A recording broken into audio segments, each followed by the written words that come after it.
Hello and welcome to How to Deal with Grief and Trauma. My name is Natalie Himmelrich.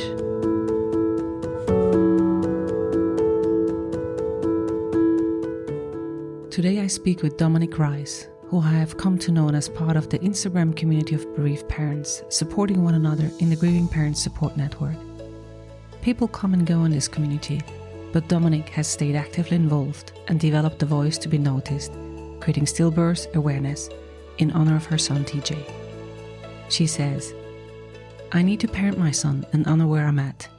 So that's the evolution, once again, of the stillbirth-Mama-fighting-for light, and how I really transitioned my grief and my reality to be unapologetic, and I say that quite often, unapologetic grief. It has taken me time, but I can't sugarcoat once again my reality. I can't water myself down. Domenique's biography reads that she wears many hats. A staunch activist, laid-back California transplant, savvy Brooklyn girl, superstar salesperson, but her most important role is that of a bereaved mother of 5. Domenique has never had any reason to suspect that something was amiss in her second pregnancy, at least not until it was already too late. Like many parents, stillbirth and preventative measures were never discussed with Domenique, leaving her completely blindsided when at 36.5 weeks pregnant, she unexpectedly went into labor, and her second child and first son, TJ, was born still. In between her morning TJ coffee, where she holds space each day for her son, rocking a successful sales career, and loving on TJ's living siblings, Domenique is passionate about sharing her stillborn son, creating stillbirth and child death awareness, and connecting with other bereaved families to support them in their non-traditional parenthood. Grief is not something that parents should need to hide.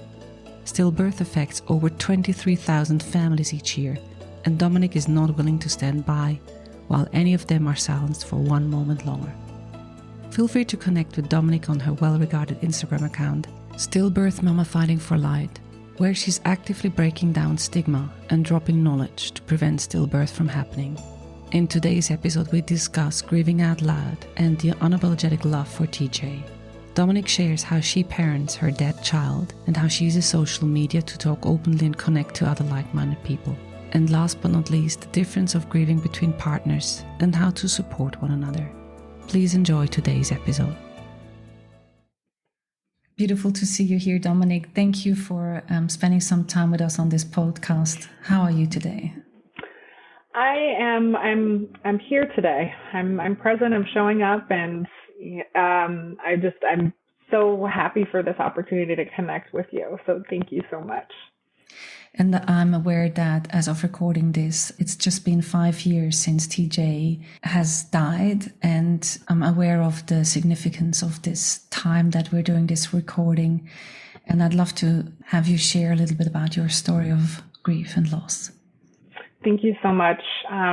So for those who are not aware, I'm Domenique Rice. I'm a Latina in Brooklyn, New York. I have 5 children, 4 living children. TJ is my second child, my first son. And over 5 years ago, as Natalie mentioned, we went into labor unexpectedly at 36.5 weeks after a very beautiful, smooth pregnancy until it was not. I went into labor unexpectedly, as I mentioned, and was told at the hospital that he did not have a heartbeat. I found out 4 years later through when finally being ready to receive the information, I was able to connect with one of the placenta doctors here in the Northeast in Connecticut, and I found out that my TJ had a small placenta. He was within 3% of his placenta, and that essentially led to his death. And I want to point that out because it's been such a significant part of my journey in my life of advocacy for birthing partners as a whole, to have empowered pregnancies and to learn about how to arm themselves with information that can help save their child potentially, so that they do not know this heartbreak of stillbirth. So you heard me mention it was TJ's 5th birthday this past weekend, and my journey has been, it's a journey. First and foremost, this is life work as a grieving parent.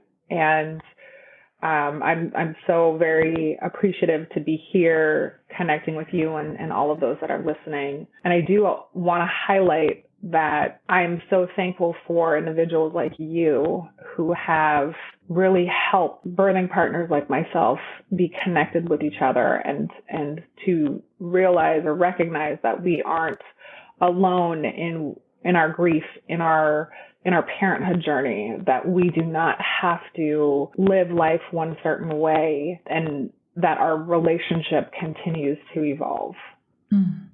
Thank you. So if you were to look back over the past 5 years since TJ died, and if you were to give a little bit more information on how your grieving journey developed. I mean, in the beginning, this is devastating, right? If you lose a child that you don't have any lead up to it, this is traumatic. Would you give us a little bit of background of how that transitioned for you? So for me, 5 years ago, and what was that, 2017, in the hospital, hearing that that he had no heartbeat, immediately it's confusing, right? It was immediate confusion of how could this possibly happen? This type of thing does not happen anymore. This doesn't happen. What do you mean my child is dead? And immediately there was the presence of the grief and the love that automatically was so fierce, because, I was 36 and a half weeks pregnant, preparing for my TJ to be here. And so the love in that relationship already developed. And then, as you can imagine, a full pump on the brakes of now he's dead. So that was confusing right away. It's still some days, even 5 years later, is confusing because, I look at these most beautiful pictures of my son, and those are all the pictures that I have. And I think of, the world continues to evolve forward. I had to immediately make the decision that he is always going to move forward with me in a unique way that other people may not understand. Maybe I don't understand even, right? I mean, there's no guidebook to this. We're just parenting together and trying to do the best that we can on a given day. So with my grief, it is not linear as well. And that's why I also have a challenge with some of the school of thoughts of the 5 stages of grief, because for me, I do not identify with that. So going back to the early days, there was a lot of confusion. But one of the things that was always present in the grief was the love. And navigating through, how do I continue showing my love for my son that happens to be dead? And you heard me mention, my appreciation for you and all the books that you have shared out. Even like 4 years ago, what really helped me self-reflect on being unapologetic about my life was one of the May We Heal month prompts that you used to host in the month of May. And that first year that I attended, that was really what helped me grieve out loud.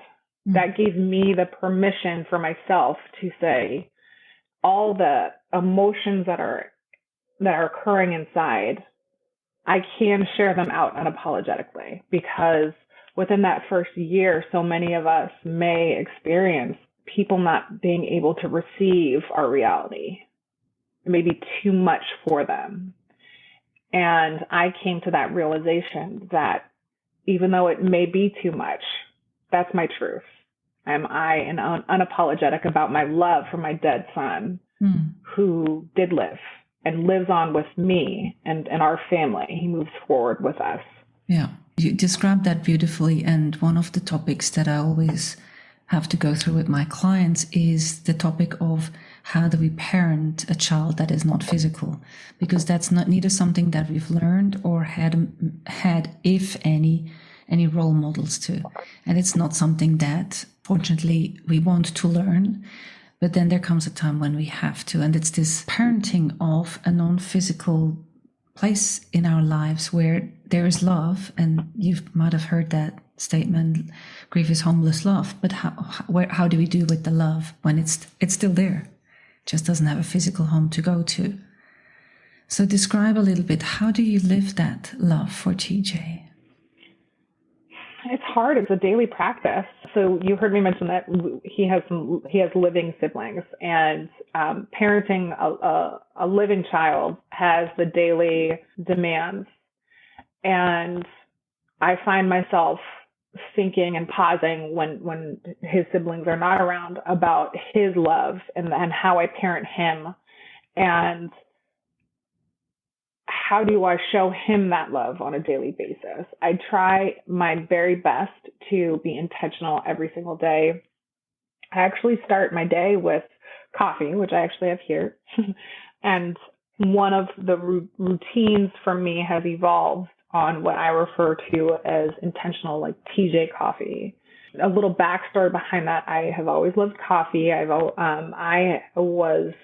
I was pregnant, I actually allowed myself 1 cup. But I always went to Starbucks to go get it in my neighborhood. And it was a little experience with me pregnant and just connecting with my TJ. When he died, it was hard to get out of bed.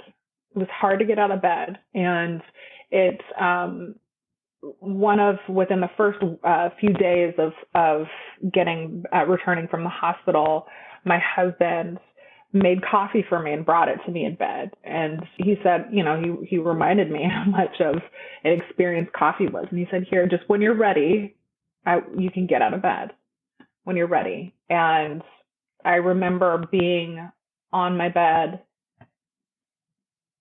and hearing the Brooklyn noise outside of my room, hearing TJ's sister outside in the living room, and then having the coffee just right next to my bed.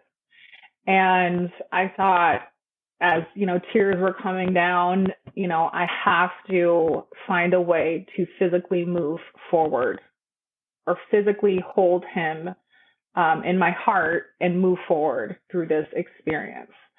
And so, long story short, now it's evolved into these TJ coffee that every single morning, and sometimes throughout the day, to be fully honest, I'll have my coffee. And I have a Starbucks app, which I strongly recommend for anyone, whether it's a Starbucks app or whatever your favorite thing is. If there's an app, to put your child's name in your coffee or as your coffee order, because I order my coffee under TJ. So I get that opportunity to hear his name screamed at Starbucks or any time that I get coffee, and it warms my heart. So this is something that's so small, but is so big in the way that I have this intimate relationship with him when it comes to my coffee and moments like that.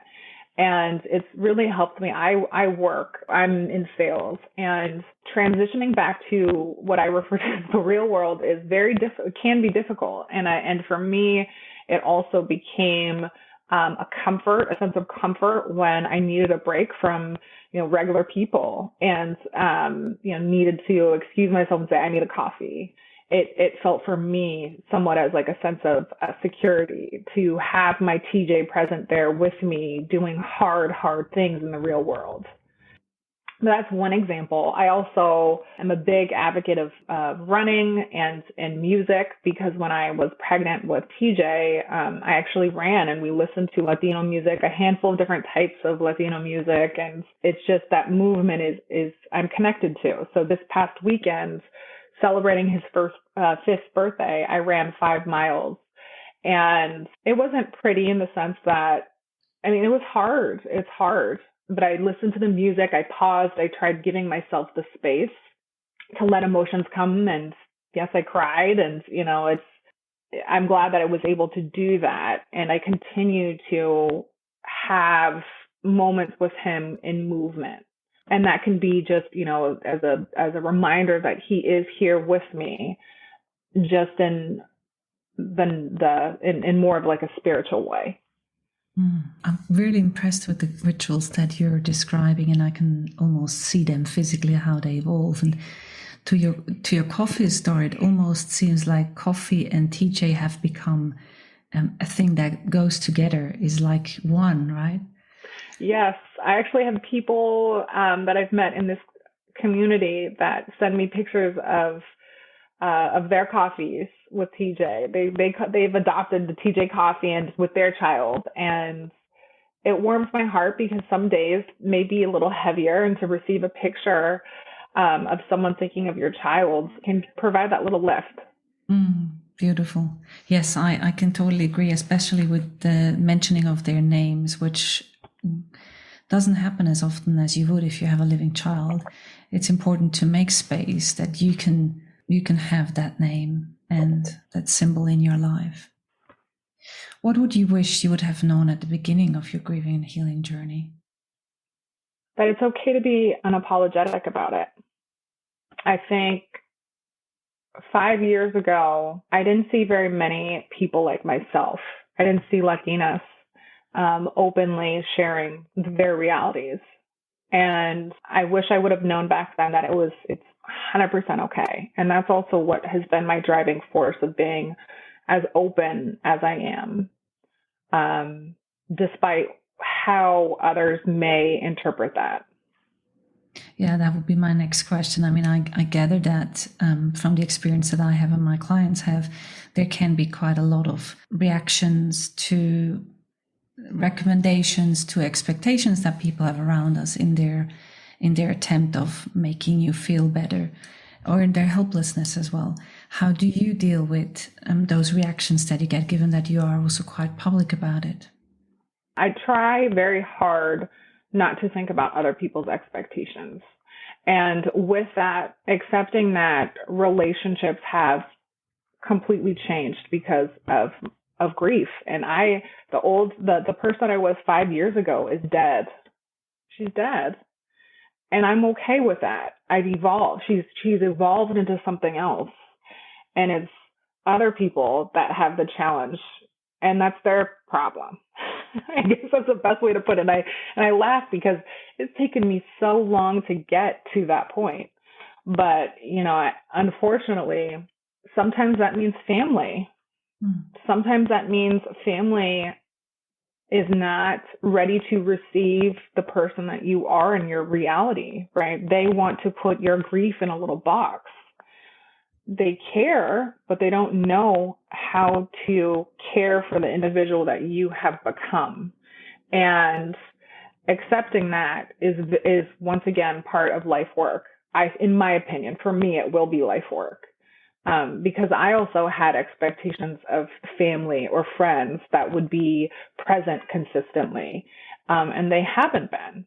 So if they haven't been, why should I water down my reality of my love for my son and the pain that comes with that to make them comfortable? I won't. And I think that that's important to share, because so many of us can water down our realities for the benefit of someone else and their comfort.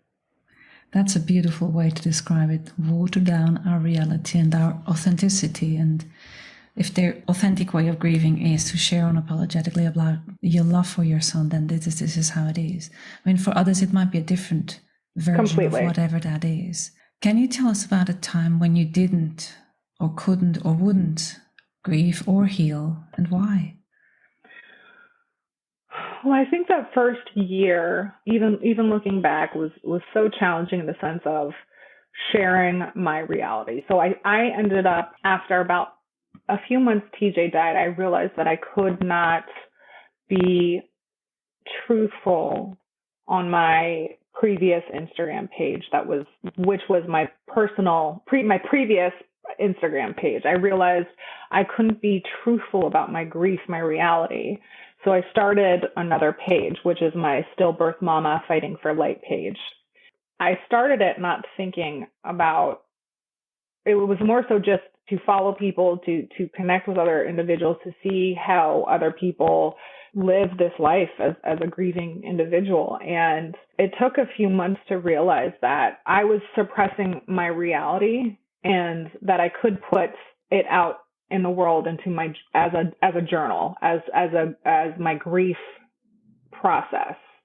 And that page, Stillbirth Mama Fighting for Light, has evolved into my grief journal.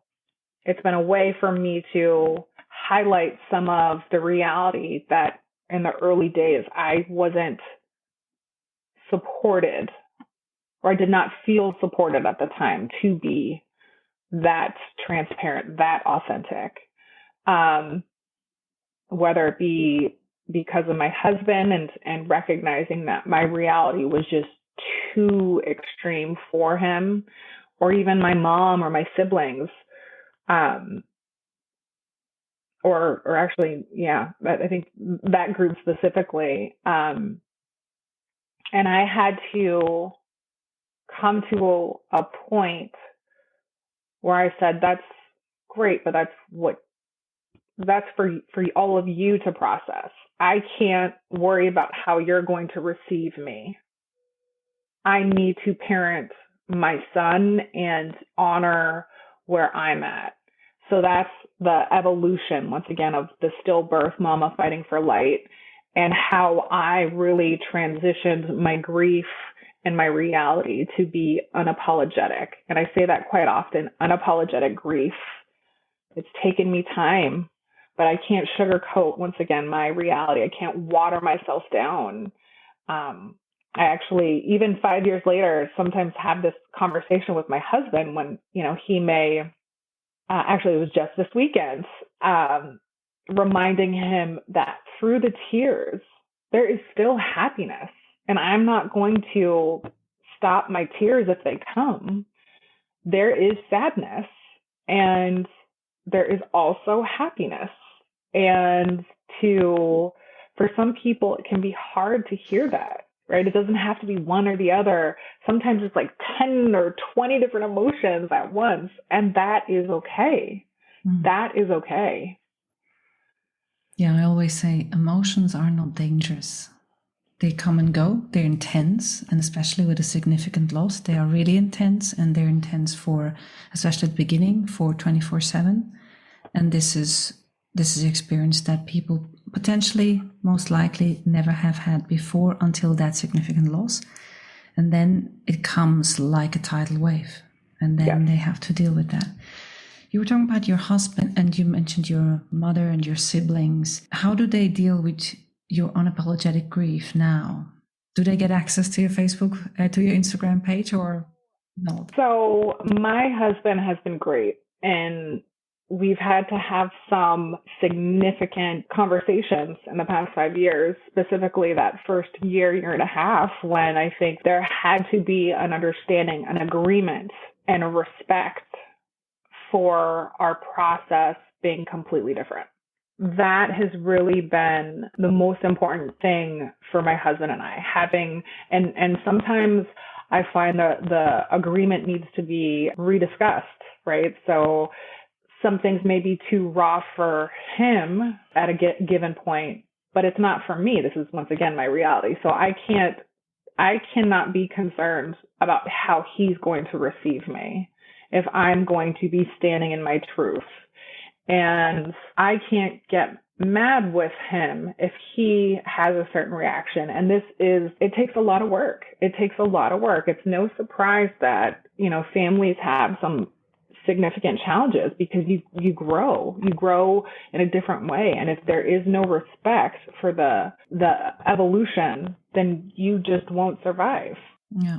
So my husband has been very helpful in that sense, and also helpful with a lot of the charity work that I do and the advocacy work that I do with Push for Empowered Pregnancy, one of the groups that I work with, in addition to advocacy with, Measure the Placenta, with trying to really advance and demand change for maternal and prenatal care for birthing partners, specifically in the U.S.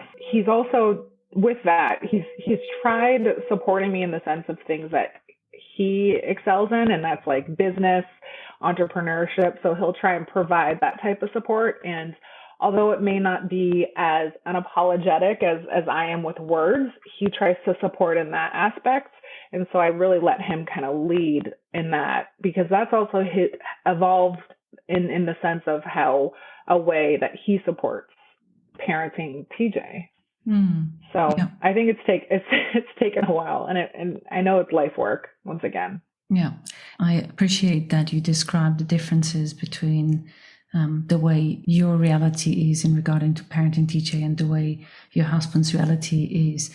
And I mean, this is one of the topics as well for grievers, and not just grieving parents, but grievers in general. Each and every person has their own reality with it. And even though there's common elements that come after a loss, the reaction to the loss is still depending on the personal history with grief and loss and trauma, and the personality of how, on what kind of bed this is going to sit, what kind of soil is there for this to hold on to.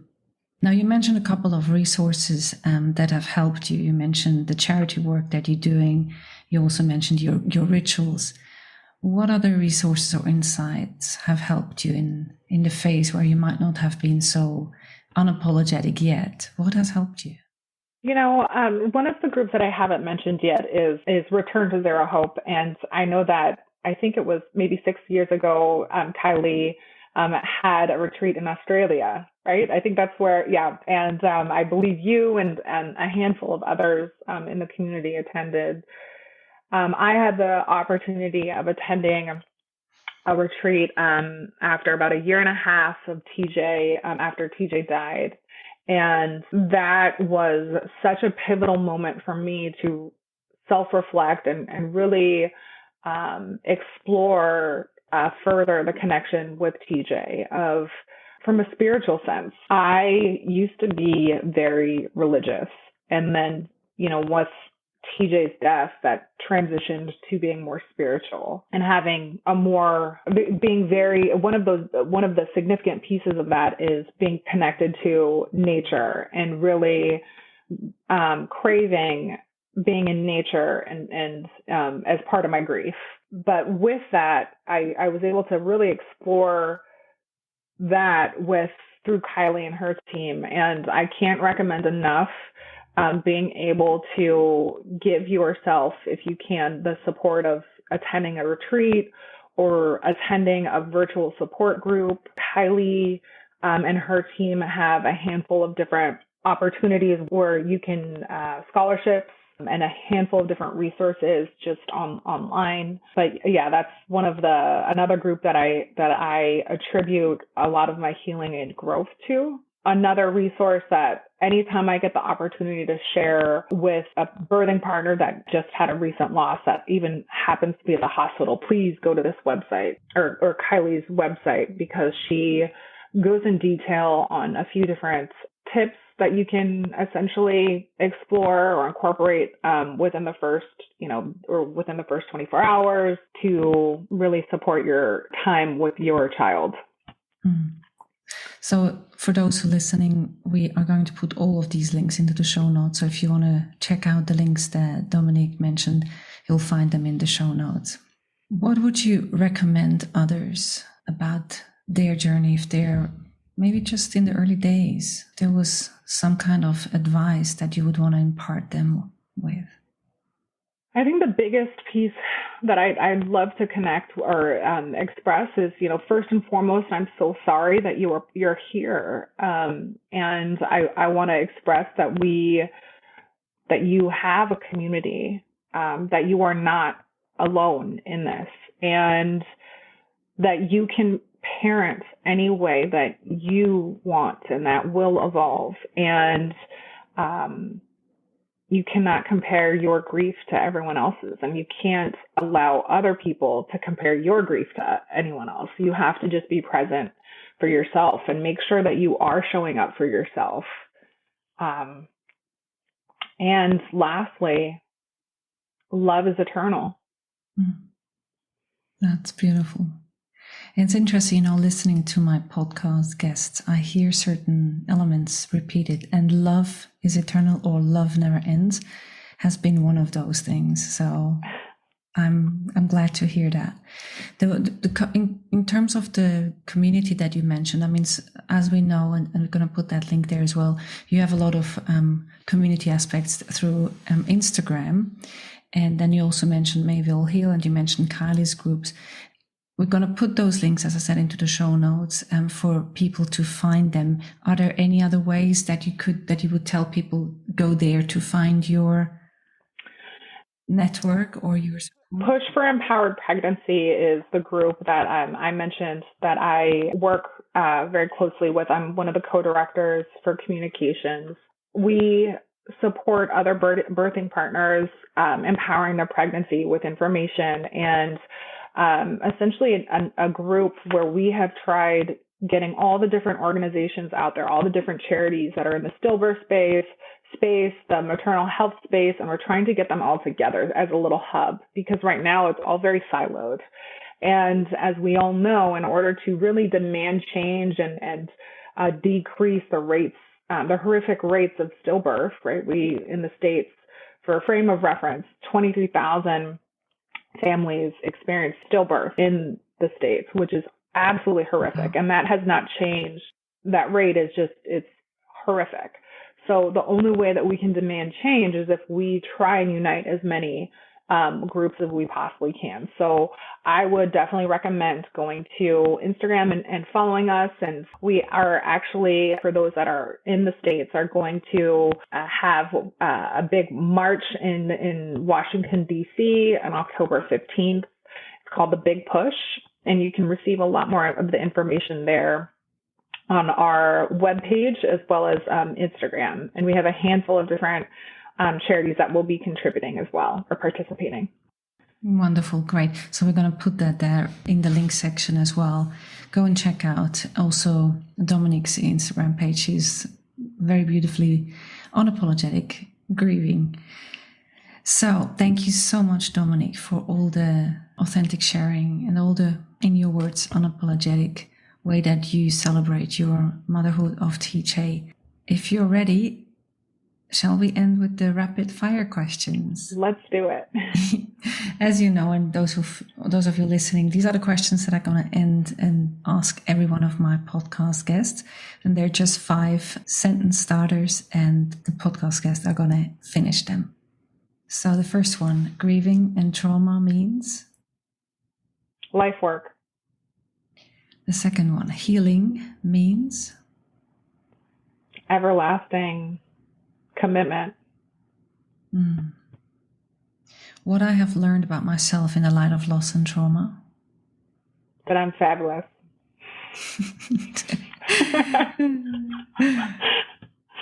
One thing I wish people knew about loss and trauma? The love never goes away.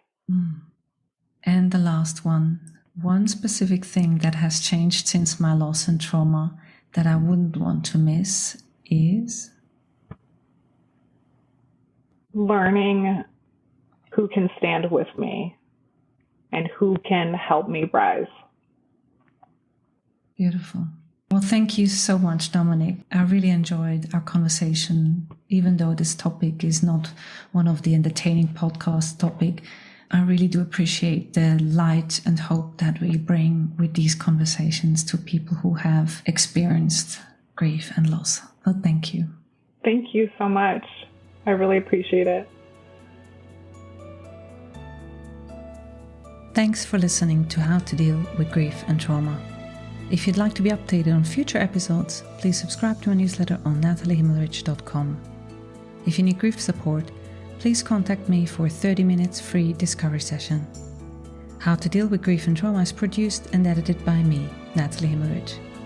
To support this podcast, please rate, review, and subscribe to or follow the podcast on Apple, Spotify, or wherever you get your podcasts. Thank you. And remember to keep breathing. I promise it will get easier.